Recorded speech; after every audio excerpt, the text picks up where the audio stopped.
So, this is the number one challenge for existing companies. Large corporations especially do two things. They operate and execute, and then they somewhat do discover and explore. And I would argue that discover and explore tends to be more on incrementing and sustaining the existing business and business model as in to truly explore. Even R&D, I think, so often R&D is really just about perpetuating the core state, right? And just coming up with breakthrough innovations and technologies that sustain the existing core business, even at the risk that you continue to perpetuate the core to the point where the customer doesn't really care. So you continue to invest in R&D and the customer says, that's great that you've added all these features and functions, but I'm not going to pay for it because you've overshot what I need. So in the upward march to beat the competition, we sometimes leave the customer behind. So I would argue that explore for most big companies is really about sustaining the core business and innovating the core as opposed to really doing fundamentally new business models, reaching new customers, transforming markets, creating new markets, all those things. If you really looked across large corporations, there's very limited market creating and market transforming activities that are going on. They're really sustaining existing markets. And so this is a great quote from the CTO of Research in Motion that said, hey, the race is a marathon, but we're sprinting every day. And how are we going to change the engine when we're speeding along at 200 kilometers a mile as a Canadian company? So that's what large corporations face is how do you create the new and different while you're speeding along? How do you make room for it? And then, how do you let go of some things that are needed to be able to do that? And it is the challenge, as I said, change is now a constant. It's gotten a little cliche, change is happening faster than ever, but you just have to look at, sort of the acceleration of IT power, if you want to call it. I mean, it's on like a massive slope now. So to think that any company is going to be able to perpetuate itself like before, and the evidence is pretty overwhelming if you looked at it from a financial markets point of view. The average lifespan of a company on the S&P 500 now is less than 15 years. Used to be 58 years in the late 50s. It was 25 years in 1983. So it's one proxy to look at of the sustainability of large companies is just by what their lifespan is on the S&P 500. So I've probably made the case pretty well that I think the future's not what it used to be. We worked with Procter & Gamble for a long time with A.G. Lafley when he took over in early 2000.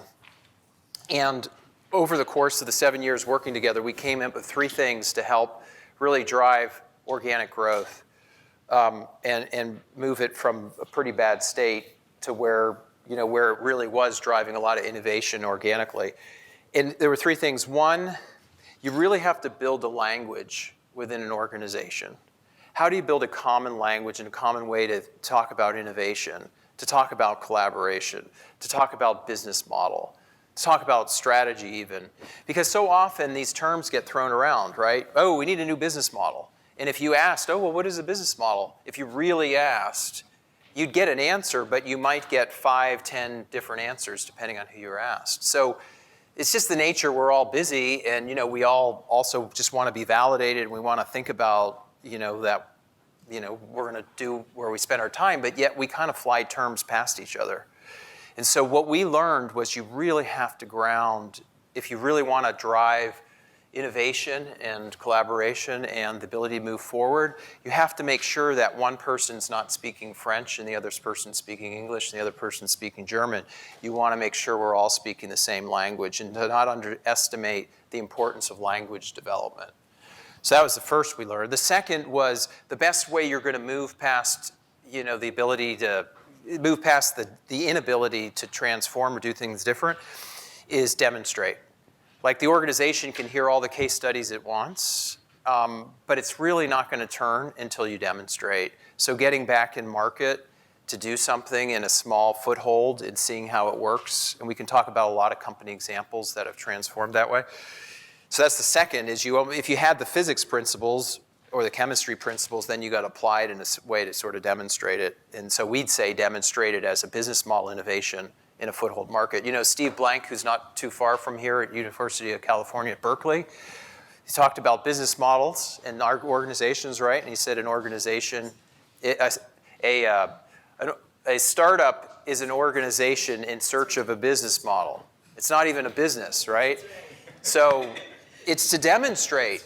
It's not even a business yet, it's an organization, right? It's a bunch of collaborators coming up to try to discover a new business model. And once you have the business model, then you have a business.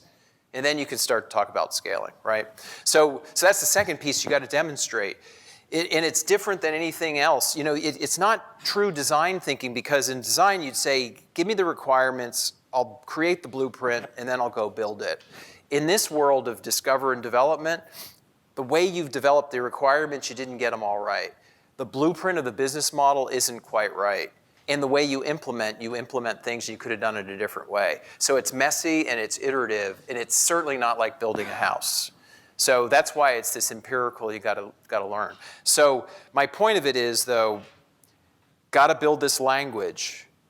You gotta demonstrate in the right way, and you gotta be patient for development of the right business model. And then you've got to build a system by which you can repeatably do this in an organization to not only exploit, but also to explore in a true sense, not just an R&D explore, but a true business exploration.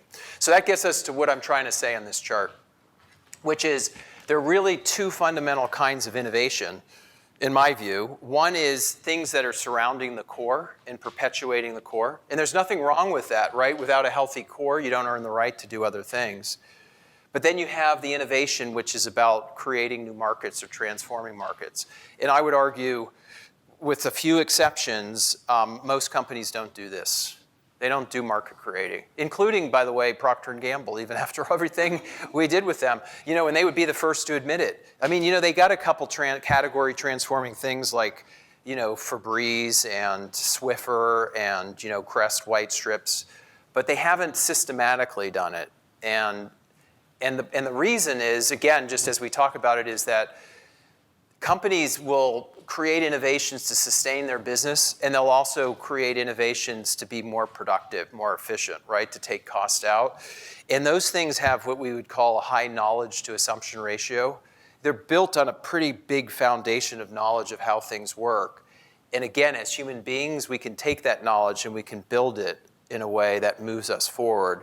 And so we're inclined to spend our time strengthening, extending the core, even to the point where you leave customers behind. On the flip side, market creating and transforming innovations are scary because they have high ambiguity. Markets that don't exist can't be analyzed. You know, how big really could this be? Who is the competition? We have no idea because the market's yet to be created. You know, what's the business model? How do we make money? You know, what's going to be the ultimate upside? How do we know in 5 years this could be $2 billion? So all of that ambiguity creates kind of a shutdown and says, wait a second, also that means if we give them resources, we're taking away the core resources. And oh, by the way, in the core, business unit leaders will say, just let me sharpen my pencil. I can get to the numbers you need. I will figure out how to close that gap. And if you take away the money that I need, you're going to hurt my ability to do it. And oh, by the way, I can do it in the next year or two. And the other people over here are saying, well, you know, we got to go find the business model, and then we got to incubate it after we've incubated the technology, and then we got to scale it. So I'm not really going to be able to deliver significant revenues for 5, 6, 7 years. You know, which one are you going to pick? So we're stuck. But if we can be more focused about the future and realize it's about doing both, and we get the language, we can start to finally maybe be able to manage the transformational side of things.